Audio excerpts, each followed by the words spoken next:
Good morning to you. Welcome back to Celtic World Order. We're bright and breezy here on Monday morning because there's some new Celtic transfer rumours to be getting talking about. You want to hear what it's all about? Of course you do. The following announcement has been paid for by the Celtic World Order.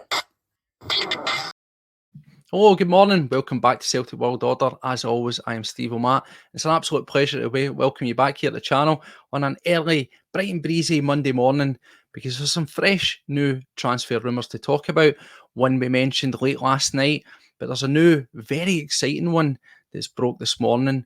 Hopefully, there's some meat on the bones of this one because in terms of that quality that the manager is wanting, well, it ticks all the boxes. And if there's any truth in it, we should definitely be excited about it. We'll get on to that. But before we do, the wee bit of housekeeping. Welcome back to the channel, as we say. If you're a returning subscriber, then thank you very much for making Celtic World Order one of your key destinations for all your Celtic updates. If you're new, then welcome. Make sure you hit that subscribe and give us a thumbs up. That way, every time we go live, every time we upload a video like this, you will be notified and you'll never miss a beat. If you want to get us elsewhere, you can find us on X at CWPod1888 and you'll get further updates regarding, well, anything in the world of Celtic, but also our content there as well. So, as we always say in Celtic World Order, let's get down to business because there is some pretty exciting new rumours that have emerged in relation to potential additions to the squad. That quality that the manager's been shouting for. Late last night, if you're watching ourselves, we broke the news that came out from Spain in relation to this young chap here. This is Alex Valle. He's a 20-year-old Spanish left-back.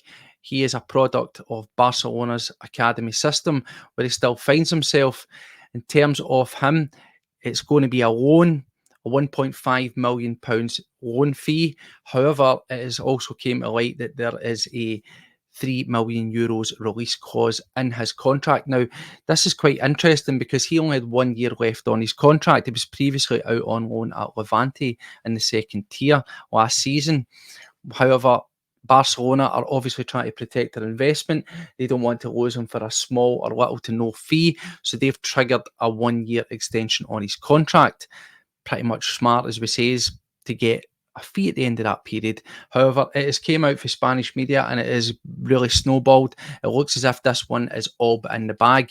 It says Celtic will pay a 1.5 million loan fee.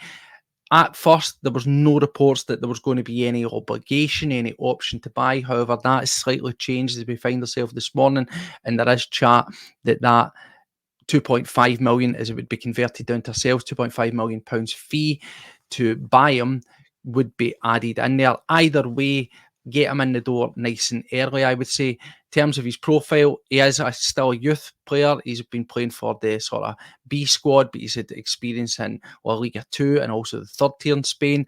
66 overall career appearances at a sort of slightly lesser level. Now, obviously, he's on the Barcelona books. As we've said time and time again, there is no shame in that. Sometimes these guys just will never make it to these massive elite clubs. However, as we've seen with guys like Jota, Crosas, Bernardo, and Cham, French Eddie, these elite clubs have absolutely fantastic footballers on their books.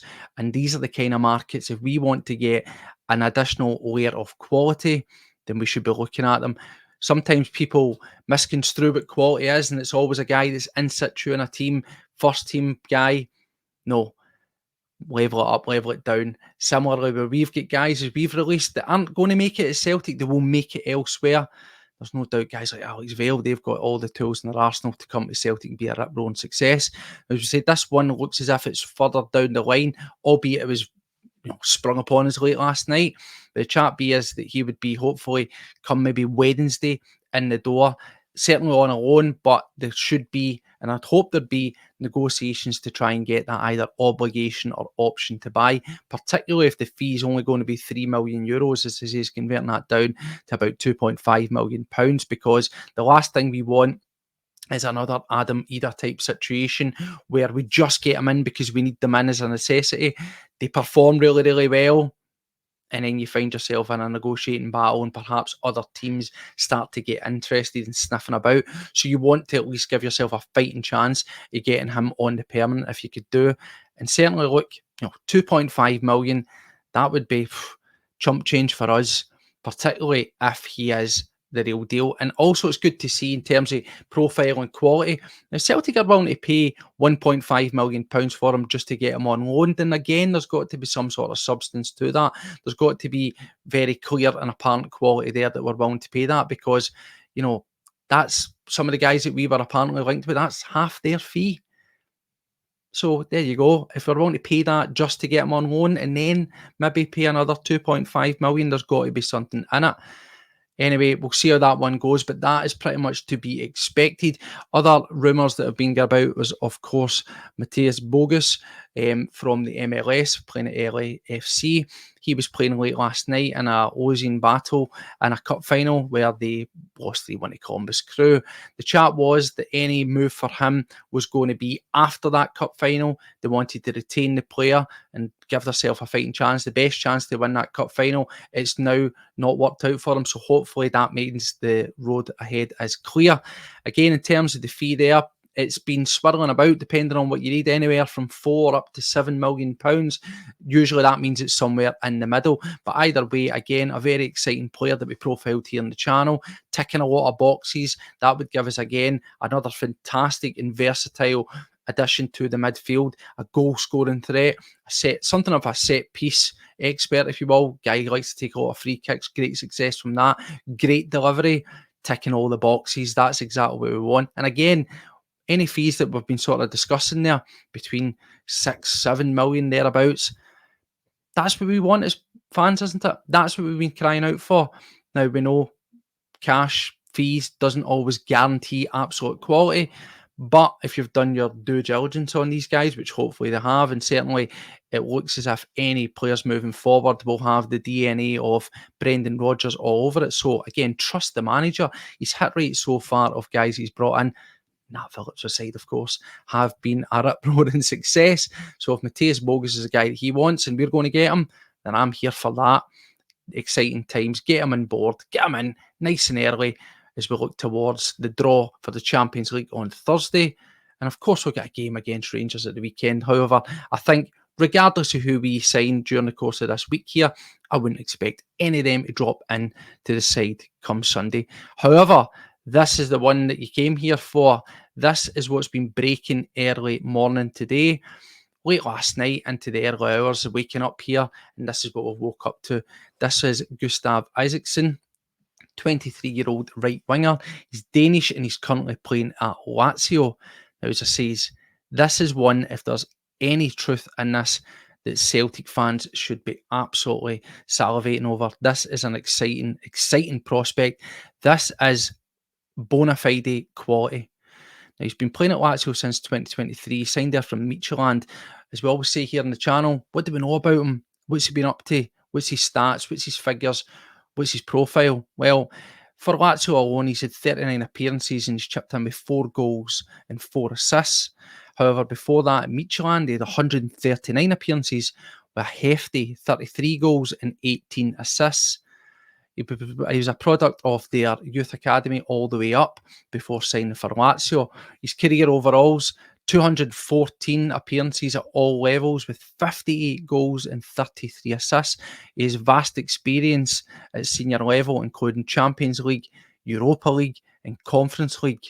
In terms of internationals, he's got 1 full Danish cap. However, he's also got 28 at the unders level and he's chipped in with 7 goals in his time in a Denmark shirt. Now, one of the things that's very, very interesting about Isaksen is his versatility. If you look at his profile of where he's played, he is predominantly a right winger. He's been deployed there 95 times with 26 goals and 18 assists. However, he's also played as a left winger and also as a centre forward as an option. In the left wing, again, very successful numbers, 37 games, 13 goals, 7 assists. And as a forward, 25 appearances, 11 goals and 6 assists. Now, I'm sure that you will agree those are very, very nice stats indeed. And that, for me, is exactly what we need. Look at that experience. Look at those numbers. That is an attacking threat if ever you've saw one. Now, we spoke about when we lost Abada, when we lost Jota. We lost a lot of assists, a lot of creative spark, a lot of goals. And now with Matt O'Reilly all but away to Brighton, we've also got another massive amount of assists and goals missing from our game. If we look at some of the guys that we are getting linked with, you know, Bogus, Arnie Engels, now Isaksen, those are guys with fantastic ability. In some cases, particularly Bogus and Isaksen, fantastic numbers as an attacking threat, and that's what we need to add in. We've got our guys at the moment, the squad's in a good place, we are firing well, we're scoring quite a lot of goals, but that's adding spades load of attacking threat, more goals, more assists, and undoubtedly levelling ourselves up.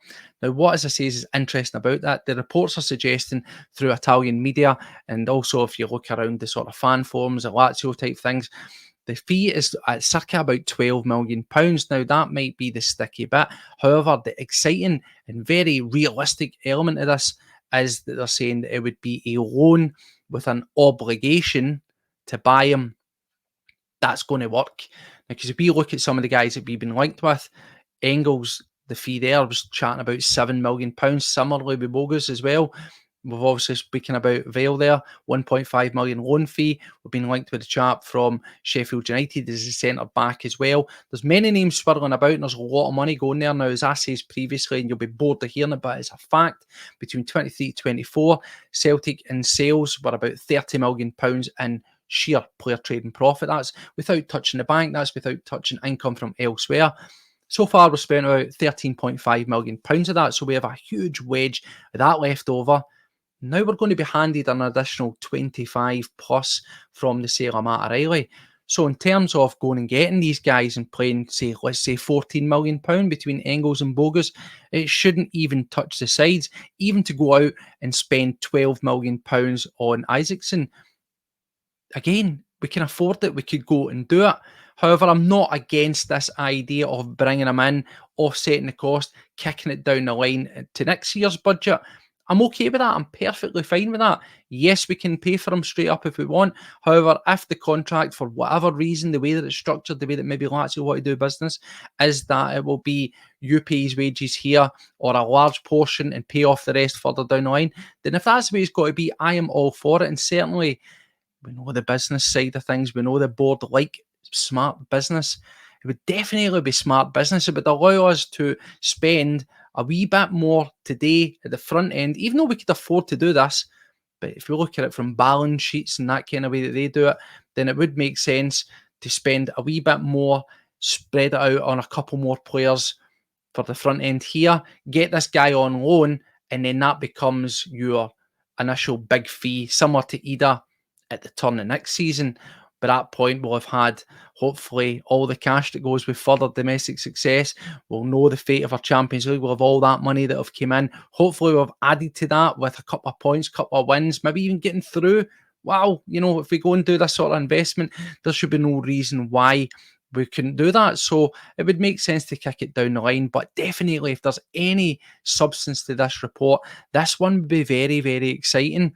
Again, we say on the channel, take everything a wee pinch of salt, but it's something to wake up to. As a rumour, as a terms of a profile of player, well, people get excited about Engels, people got excited about Bogus. For me, Gustav Isaksen, well, he looks absolutely everything that we want, and he's bona fide quality. Quite interesting, as it says, though, that he's only been at Lazio and they would be willing to let him go.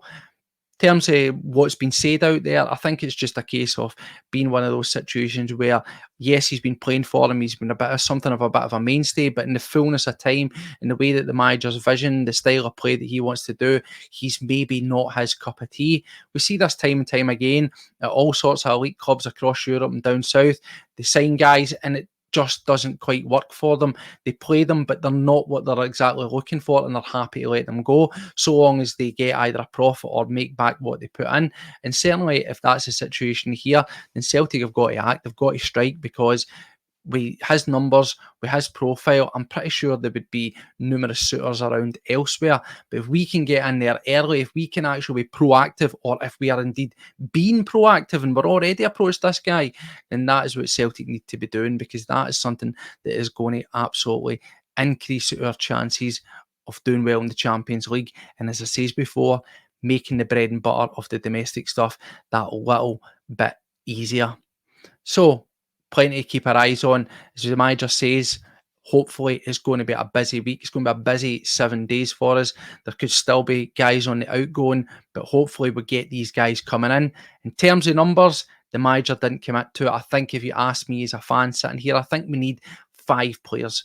I think we're about 5 good quality players off being the finished article and being a real serious threat, not only to the domestic sides, but getting into Europe. Because if we can play the way that we have, if we can translate that attacking style and implement it with a wee bit more quality around, where we've found when we go into Europe, we'll be playing a lot of teams with a high pressing line, and certainly through the pre-season, the games that we played there, Chelsea, Man City, even in the league, Hibs were foolish and tried to do it.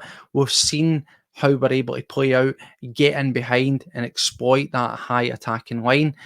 We can do that with what we've got, but it's going to be a lot easier and it's going to be a lot more successful if we get guys like this in the door and add that quality, give ourselves a real fighting chance in making a difference this season. So, it's a Monday morning stuff to wake up to, but I'll take that.